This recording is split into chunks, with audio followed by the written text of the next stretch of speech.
तर 6 नंबरचा चॅप्टर आहे ऍनिमल क्लासिफिकेशन. याच्या अगोदर आपण कोणतं क्लासिफिकेशन पाहिलं, वरी घेऊन बघितलं.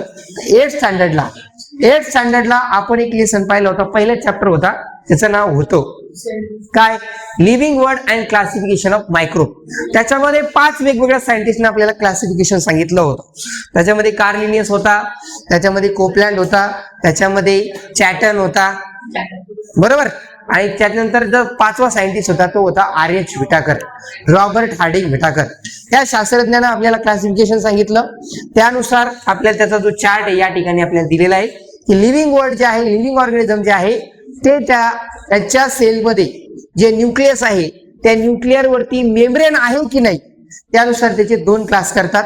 एक आहे प्रोकॅरियोटिक. प्रोकॅरियोटिक याच्या आधी आपण कॅरिओकायनेसिस शिकलेलो आहे. पहा, कॅरिओकायनेसिस, मायटोसिस आणि मिओसिस सेल डिव्हिजन मध्ये जो आपला life process in living organism part 1 होता, त्याच्यामध्ये सेकंड लाईफ प्रोसेस होती सेल डिव्हिजन. सेल डिव्हिजन मध्ये होतं मायटोसिस, पहिली मायटोसिस सेल डिव्हिजन होतं. मायटोसिस मध्ये 2 स्टेज होतात. पहिली स्टेज होती कॅरिओकायनेसिस. कॅरिओ म्हणजे न्यूक्लियस, प्रत्येक सेलच्या आतमध्ये एक न्यूक्लियस असतं आणि त्या न्यूक्लियसचं डिव्हिजन म्हणजे कॅरिओकायनेसिस होतं. या ठिकाणी त्या कॅरिओट वरती कव्हरिंग नाहीये, त्या कॅरिओट वरती, त्या न्यूक्लियस वरती कव्हरिंग नाहीये, म्हणून त्याला प्रोकॅरियोटिक शब्द वापरलेला आहे. आणि ज्याच्यावरती कव्हरिंग असेल, डोळ्यानं दिसत असेल, तर त्यासाठी ई फॉर म्हणजे डोळ्यानं दिसतं, तर त्याला युकॅरियोटिक असं म्हणण्यात आलेलं आहे. प्रोकॅरियोटिक म्हणजे काय, त्याच्या न्यूक्लियस वरती मेम्ब्रेन नसते आणि युकॅरियोटिक म्हणजे त्याच्या न्यूक्लियर वरती मेम्ब्रेन असते, बरोबर आहे. मग त्याच्यानंतर प्रोकॅरियोटिक मध्ये पाहिलं तर एकच किंगडम दिलं त्यांनी, मोनेरा. सगळ्यात आधीचे जे जीव आहे, जे इनिशियली सगळ्यात आधी तयार झाले, अमिबा, पॅरामिशियम, युग्लिना, हे जे सगळे आहेत हे सगळे मोनेरामध्ये येतात. त्याच्यानंतर जे युकॅरियोटिक आहे, नंबर ऑफ सेल नुसार त्याचे 2 क्लास केले. एकाच सेलचं म्हणजे ज्याचं घर एकाच रूमचा मोठा हॉल असेल, फक्त काही लोकांचं एकाच रूमचं घर असतं, आपापल्या परिस्थितीनुसार सगळे आपल्या राहत असतात, तर युनिसेलर ऑर्गॅनिझम. याच्यापैकी काही बऱ्याच लोकांना 2-2, 3-3 रूमाचं घर आहे, ते किती नशीबवाले बघा. पण ज्या लोकांना घरच नाही त्या लोकांचा विचार करा. आपण खूप म्हणजे दुसऱ्याचं पाहून आपल्याला दुःख होतं. बेटा तिची बरोबरी कर आणि तसं वाग, त्याने जशी मेहनत केली तशी मेहनत कर, मग तसं मिळावं. खूप सोपं असतं दुसऱ्यांवरती हसणं, दुसऱ्याला नाव ठेवणं किंवा दुसऱ्याला जज करणं. इट इज व्हेरी सिम्पल, हे की नाही. तर युनिसेलर ऑर्गॅनिझम एकच आहे, त्याच्यामध्ये येतं प्रोटिस्टा, है की नाही. आणि मल्टीसेलर ऑर्गॅनिझम ज्याची बॉडी 1 पेक्षा जास्त सेल पासून तयार झालेली आहे, मल्टीसेलर. मग त्याच्यामध्ये 2 पार्ट केले. एक असतं विथ सेल वॉल, ज्याच्या बॉडीमध्ये, ज्याच्या बिल्डिंगला काही लोकांची घरं अशी असते त्याला घराला कंपाऊंड वॉल असतो, आणि काही लोकांचं डायरेक्ट घर असतं, त्याच्या घराच्या भीती असते, त्याच्या कंपाऊंड वॉल नसतं. बंगल्याला कंपाऊंड वॉल असतं. मग हे कंपाऊंड वॉल वाले आणि हे बिगर कंपाऊंड वॉल वाले, यांचं घर बिगर कंपाऊंड, डायरेक्ट घरच असतं, डायरेक्ट घराच्या भीती असते. चोराला म्हणा भगदाड पाडून घुस, बरोबर आहे. पण जर बंगला असला तर बंगल्यामध्ये जाण्यासाठी अगोदर कंपाऊंड वॉलून उडी मारला. कंपाऊंड वॉलच उच्च असते काही लोकांची.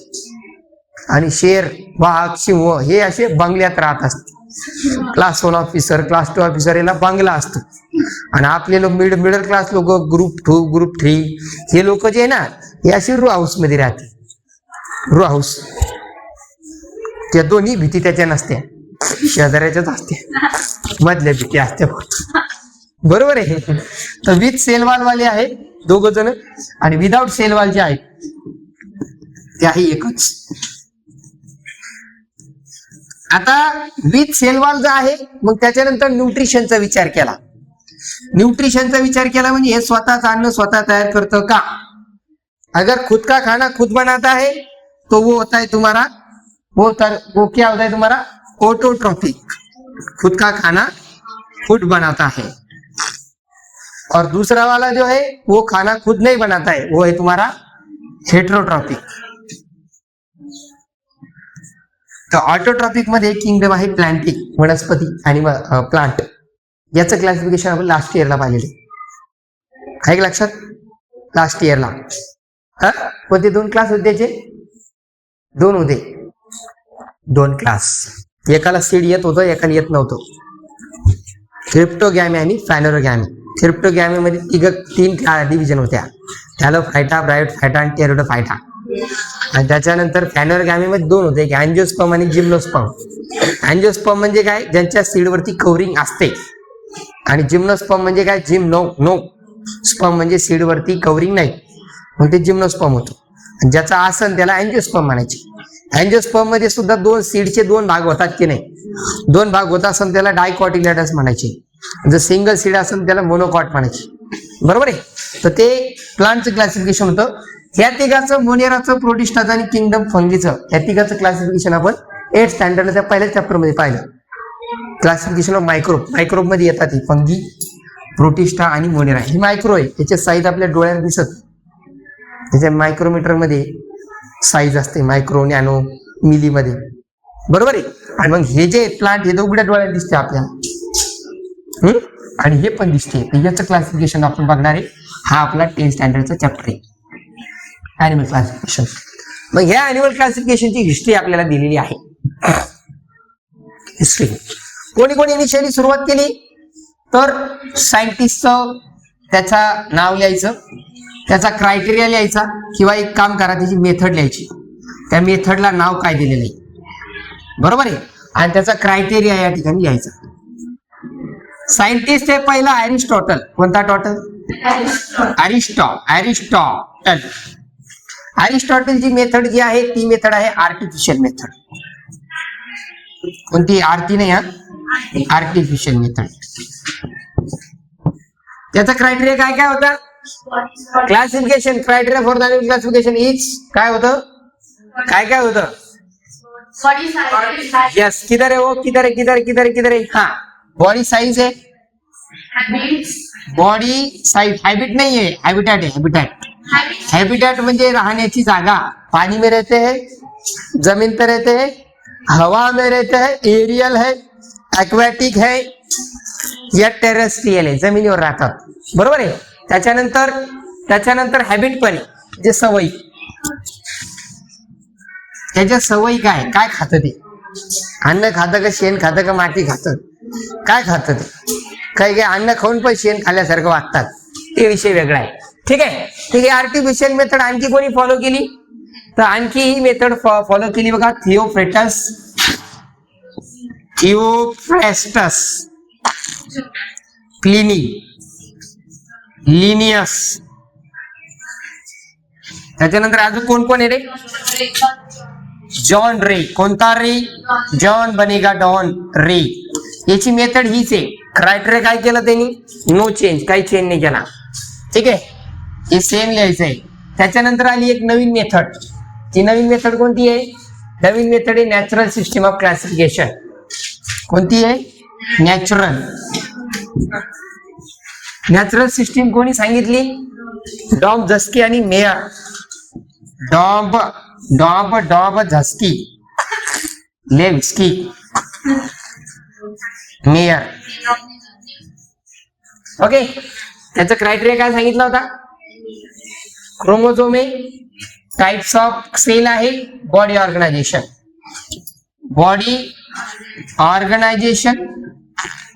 त्याच्यानंतर काय सांगितलंय? Cell types of cell, chromosome आणि बायोकेमिकल प्रोसेस. ठीक आहे. हीच मेथड आणखी कोणी फॉलो केली ती? ठीक आहे. आता एक नंतर आलेली एक कार्लउच, त्याचं वेगळं आहे.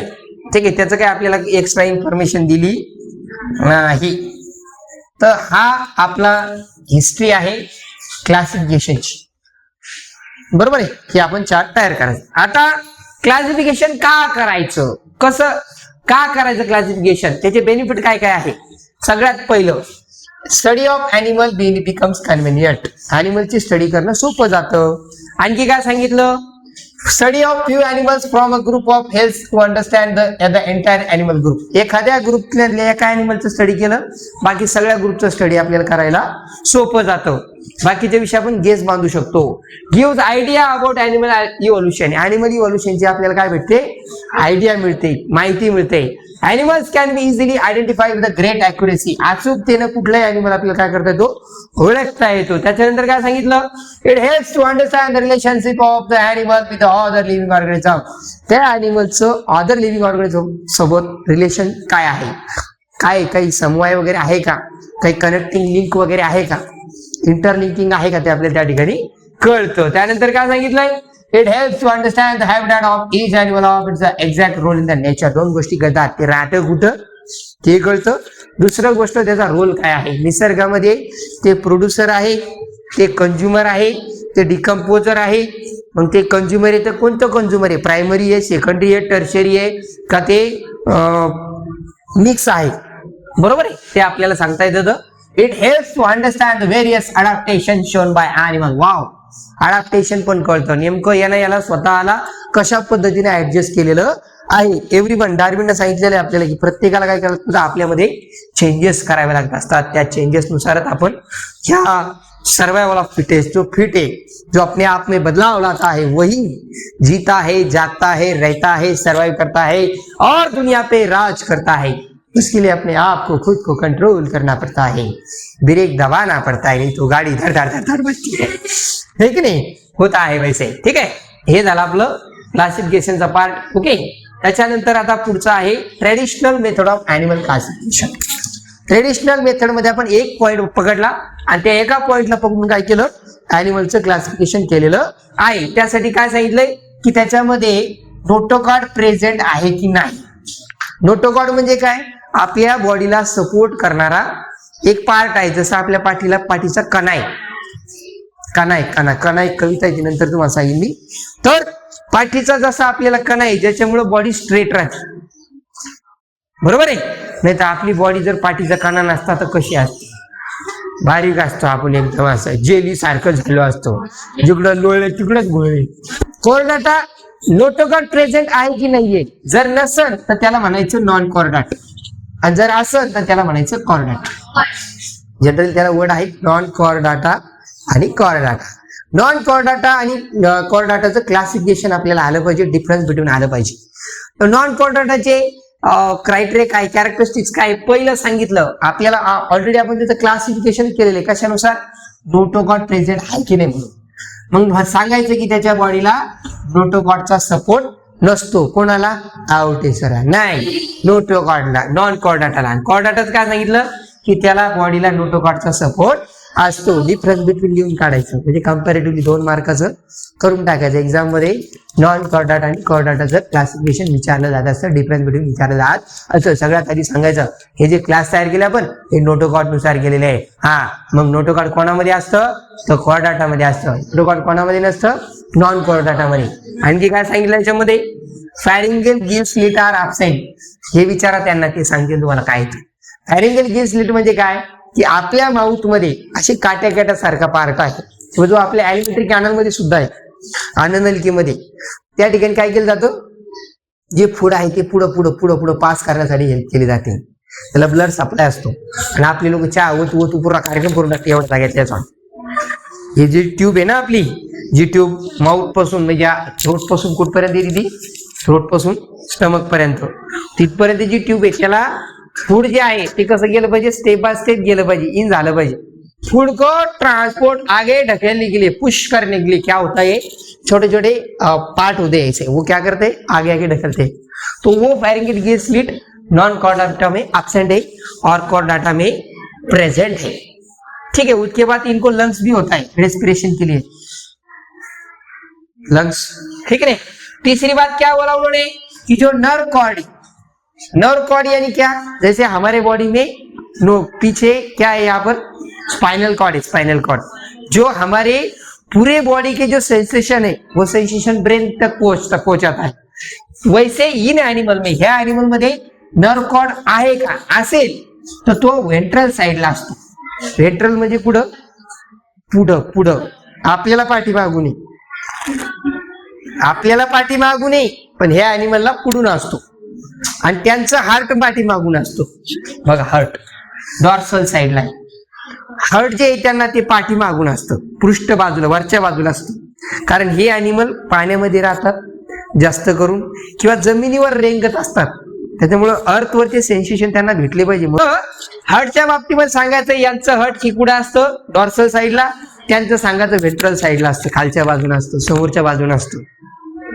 आपण जमिनीवर जो चाललो ना ही खालची बाजू आहे, तिथं आपला हर्ट हे कुठे व्हेंट्रल साईडला आहे, आणि आपला जो नर्व कॉर्ड आहे तो कुठे आहे, आपल्या व्हर्टिब्रल कॉलमच्या पाठीच्या कण्याच्या आतमध्ये मध्यनाल, मेरुरज्जू आपल्याला पाठीमागे आहे, बरोबर आहे. तर हे त्याचं क्लासिफिकेशनचं पॉईंट. ठीक आहे, आता हे झालं. त्याच्यानंतर मग हे अॅनिमलचे आपण इथं क्लासिफिकेशन करण्यात आलेलं आहे. तर अॅनिमल जर बघितलं तर नॉन कॉर्डाटा जे आहे अॅनिमल किंगडम आहे, त्याच्या सब किंगडम दोन, नॉन कॉर्डाटा आणि कॉर्डाटा. तर नॉन कॉर्डाटा मध्ये 10 फिलम आहे. किती फिलम आहे? 10 संघ आहेत. कोणकोणते 10 संघ आहे? Protozoa, Porifera, Cnidaria, Platyhelminthes, Aschelminthes, Annelida, Arthropoda, Mollusca, Echinodermata आणि इंग्लोडा. बघा हे 10 नाव सांगा.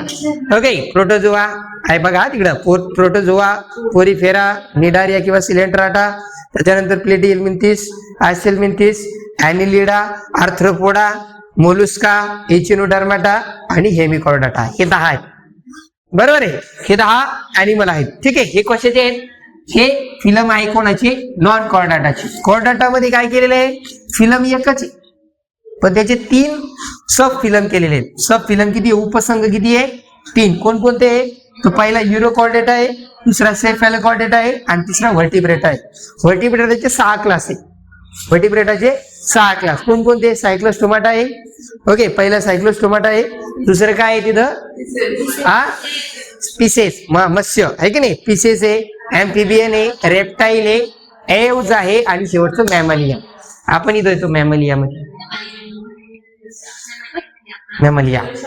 मॅमलिया ते लेकराला दूध पाजते, हे बाळाला जन्म देते आणि दूध पाजते, ते अंडी देत नाही. काही लोक आपण म्हणतो ना काय करतो. चला, हे झालं आपलं अॅनिमलचं क्लासिफिकेशन. हा चार्ट लक्षात ठेवायचा. आता रॉबर्ट हॅटिंग व्हिटाकरनं आपल्याला नवीन क्रायटेरिया सांगितलेले आहेत अॅनिमल क्लासिफिकेशनचे. Body organisation, body symmetry, body cavity, germinal layer आणि सेगमेंटेशन. बॉडी ऑर्गनायझेशन म्हणजे काय? बॉडी तयार होताना आपण पाहिलेलं आहे की आपली जी बॉडी आहे ह्या बॉडीमध्ये वेगवेगळ्या लेवल आहे. आपली बॉडीचा सगळ्यात स्मॉलेस्ट पार्ट कोणता आहे? ज्याला सगळ्यात छोटा पार्ट येतो, आपण शिकलेलो आहे, त्याला काय म्हणतात? सगळ्यात छोटा पार्ट आहे आपला सेल. पण सेल कशी तयार झाली? तर प्रोटोप्लाझम पासून तयार झालेली आहे. प्रोटोप्लाझम काय आहे? लिक्विड आहे, लिक्विड, बरोबर आहे. त्याच्या आतमध्ये सेल ऑर्गनलीज असतात, त्याच्या आतमध्ये न्यूक्लियस असतं, त्याच्यात मायटोकॉन्ड्रिया असते, त्याच्यामध्ये व्हॅक्युअल्स असतं, त्याच्यात गॉल्जी बॉडीज असतं, बरोबर आहे. हे प्रोटोप्लाझम, त्याच्यापासून सेल, सेल पासून टिश्यू, टिश्यू पासून ऑर्गन आणि ऑर्गन पासून काय तयार होते? ऑर्गन सिस्टीम तयार होते आणि ऑर्गन सिस्टीम पासून आपली बॉडी तयार होते.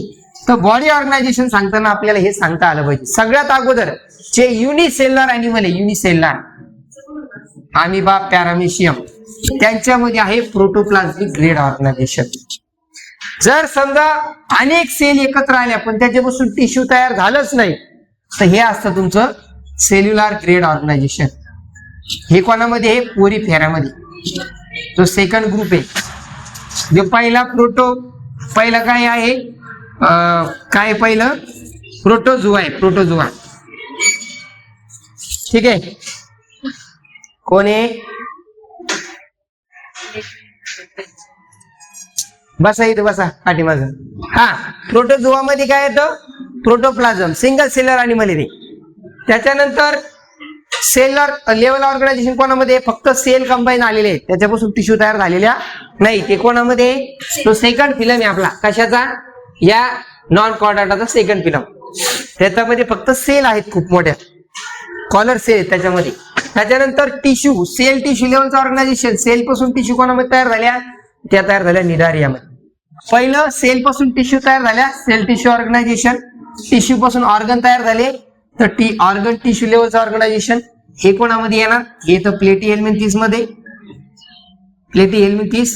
आणि त्याच्यानंतरचं ऑर्गन सिस्टीम ऑर्गनायझेशन ह्या बाकीच्या सगळ्यामध्ये पुढच्या, बरोबर. ऍक्सियल मेन 30 पासून पुढच्या सगळ्यामध्ये काय येतं, काय येतं, काय येतं, ऑर्गनायझेशन येतं. कोणतं ऑर्गन सिस्टीम ऑर्गनायझेशन. हे पहिला पॉईंट आहे, पहिला क्रायटेरिया आहे organ system organisation, body organisation. Second criteria काय त्याचा, सेकंड क्रायटेरिया आहे बघा बॉडी सिमेट्री. काय तर second body symmetry. Body symmetry ही 3 प्रकारची. बॉडीचे 2 इक्वल पार्ट होतात का, याच्यामध्ये एक आहे असिमेट्रिकल, ज्याच्यामध्ये बॉडीचे 2 पार्ट होत नाही. कोणी त्याच्यामध्ये स्पॉन्जेस आहे. स्पॉन्जेस म्हणजे आपले पोरीफेरा ग्रुपच्या ॲनिमल. त्याच्यानंतर रेडियल सिमेट्री, ज्या ॲनिमल मध्ये एकापेक्षा जास्त ऍक्सिस मध्ये काय होतात, 2 इक्वल बॉडी पार्ट होतात, रेडियल सिमेट्री म्हणतात त्यांना. हे कोणामध्ये होतं, निडारिया मध्ये होतं, सिलेंट्राटा किंवा निडारिया मध्ये. त्याच्यानंतर बायलॅटरल सिमेट्री. बायलॅटरल म्हणजे काय, बॉडीचे बरोबर 2 इक्वल पार्ट होतात. आपल्या बॉडीचे 2 पार्ट होतात, बरोबर. आपल्या बॉडीचे 2 पार्ट होतात. आईज आपल्या बॉडीचे बरोबर 2 इक्वल पार्ट होतात, म्हणजे आपल्यामध्ये काय होतं, बायलॅटरल सिमेट्री. त्याच्यानंतर आहे तुमचं जर्म लेअर, डिप्लोब्लास्टिक आणि ट्रिप्लोब्लास्टिक. जर्म लेअर म्हणजे काय, आपली बॉडी इनिशियली आपल्या मदरच्या पोटामध्ये जेव्हा तयार होते, सुरुवातीला इनिशियली जेव्हा तयार होते, ती तयार होत असताना त्याच्यामध्ये किती लेअर असतात, तर त्या लेअर असतात 2 प्रकारचे किंवा 3 प्रकारच्या. 2 मध्ये 3 मध्ये काय फरक आहे, एकच फरक आहे मधल्या लेअरचा. ही जी मधली लेअर आहे त्याला मेसोडर्म म्हणतात मधलीला. जी बाहेरची आहे त्याला एक्टो, आणि जी आतली त्याला एंडो म्हणतात. तर हे एंडो आणि एक्टो जर असेल फक्त तर त्याला डिप्लोब्लास्टिक म्हणायचं. आणि जर ट्रिप्लो म्हणजे 3 लेअर. 3 लेअर कोणकोणत्या, बाहेरची पण आहे एक्टोडम, मधली पण आहे मेसोडम, आणि आतली पण आहे एक्टोडम. अशा 2 प्रकारचे लेअर आहे, डिप्लो आणि ट्रिप्लोब्लास्टिक. तर हे निडारियन जे आहेत, निडारियन त्यांच्यामध्ये काय दिसून येतं, फक्त 2 लेअर दिसून येतात, निडारियन, एंडो आणि एक्टोडम. आणि बाकीचे जे सगळे आहेत त्या सगळ्यांमध्ये 3 लेअर आहेत, म्हणजे 3 लेअर मेसोडम आहेत, एक्टोडम आणि एंडोडम सोबत. ठीक आहे, हे जर्म लेअरचा पार्ट आहे. त्याच्यानंतर येतं बॉडी कॅव्हिटी. बॉडी कॅव्हिटी म्हणजे काय, आपल्या बॉडीमध्ये जे इंटरनल ऑर्गन आणि एक्सटर्नल बॉडीचं जे काही कव्हरिंग आहे त्याच्यामध्ये जी स्पेस असते त्याला म्हणतात body cavity. The cavity between the body wall and internal organ. Body wall म्हणजे काय, आपली ही जी स्किन आहे हे, आणि इंटरनल ऑर्गन याच्यामध्ये स्पेस आहे, रिकामी जागा आहे, त्याच्यामुळेच इंटरनल ऑर्गनला हालचाल करता येते. त्यामुळे होतं हे होतं बॉडी कॅव्हिटीमुळे होतं. बॉडी कॅव्हिटी 3 प्रकारची आहे. एक आहे युकोलोमेट. युकोलोमेट म्हणजे काय, ज्याच्या बॉडीमध्ये बॉडी कॅव्हिटी असते, रिकामी जागा असते, आणि ही कशापासून तयार होते, ती मेसोडर्म पासून होते. जर्म लेअर म्हणजे काय, जर्म लेअर मध्ये आपण जी मधली लेअर पाहिली, हे मधली लेअर पासूनच काय होत असतं, इंटरनल ऑर्गन आणि एक्सटर्नल ऑर्गन याच्यामध्ये जी रिकामी जागा तयार होते ती ह्या मेसोडर्म पासून तयार होत असते, बरोबर, ह्या मधल्या स्तरापासून. या ठिकाणी मग युकोलोमेट त्यांना म्हणायचं ज्यांच्यामध्ये बॉडी कॅव्हिटी असते. कोणाकोणामध्ये आहे बरं बॉडी कॅव्हिटी, कोणाकोणामध्ये असते, ॲनिलिडा पासून पुढचे सगळे. ॲनिलिडाच्या आधी कोण कोण येतं, ऍक्सेलमेंथिस, प्लेटिहेल्मिन्थिस, हे ऑर्गन जे आहेत, है की नाही. आणि त्याच्यानंतर एक असतं स्युडोकोलोमेट. म्हणजे काय, त्यांच्या बॉडीमध्ये बॉडी कॅव्हिटी असते पण ती मेसोडर्म पासून तयार झालेली नसते, त्यांना स्युडोकोलोमेट म्हणतात. आणि ज्यांच्या बॉडीमध्ये बॉडी कॅव्हिटी नाहीये तर त्याला आकोलोमेट म्हणतात. बॉडी कॅव्हिटी म्हणजे रिकामी जागाच नाही त्याच्यामध्ये, बरोबर आहे, एम्प्टी स्पेसच नाहीये, ते आहे तुमचे. हे 3 नावं लिहायचे. युकोलोमेट म्हणजे काय, हे कोणामध्ये असतं. त्याच्यानंतर स्युडोकोलोमेट मध्ये ज्याच्यामध्ये आदशी देहगु असतो. चलो, त्याच्यानंतर हे 3 प्रकारच्या कॅव्हिटी लिहून काढायच्या, युकोलोमेट, अकोलोमेट आणि स्युडोकोलोमेट. कोणाकोणामध्ये आहे, युकोलोमेट हे ॲनिलिडापासूनच्या पुढच्या सगळ्यांमध्ये आहे. अकोलोमेट कोण कोण येतं, पोरीफेरा आहे पहिलं, निडारिया, प्लेटिहेल्मिन्थिस हे 3 मध्ये. आणि स्युडोकोलोमेट कोणामध्ये आहे, तर हे येतं ऍक्सेलमेंथिस मध्ये, बरोबर. एक मार्काचा प्रत्येक याच्यावर क्वेश्चन तयार होतो, बरं. त्याच्यानंतर body segmentation. Body equal part मध्ये डिवाइड आहे का, कोणाची, फक्त एकाच ग्रुपची आहे, ॲनिमल, कोणते, ॲनिलिडाचे, एकच, बरोबर आहे. जे वाचलं त्याच्यावर क्वेश्चन तयार करायचे, सोपं जातं.